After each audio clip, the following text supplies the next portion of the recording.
రాజన్న ఆలయంలో ఏసీబీ అధికారులు తనిఖీ చేసిన తదుపరి రాష్ట్ర ప్రభుత్వానికి అందజేసిన నివేదిక ఉద్యోగులను వెంటాడుతూనే ఉంది. గతేడాది ఆగస్టులో ఏసీబీ అధికారుల బృందం రాజన్న ఆలయంలో ఆకస్మిక తనిఖీ జరిపించింది.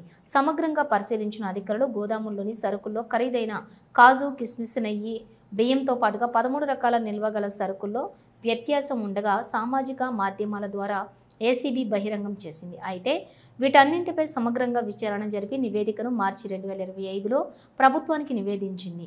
రాజన్న ఆలయంలో గుర్తించినటువంటి అవకతవకల ఆధారంగా ఏసీబీ అధికారులు రాష్ట్ర ప్రభుత్వానికి అందజేసిన నివేదిక ఆధారంగా దేవాదాయ శాఖ శాఖాపరమైన చర్యలకు ఉపక్రమిస్తున్నది.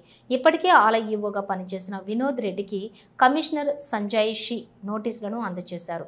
పర్యవేక్షకుడు నరసింహమూర్తి ఇటీవలే అనారోగ్యంతో మృతి చెందగా మిగిలిన 5 ఉద్యోగులకు సంజయ్ షి నోటీసులు అందజేశారు.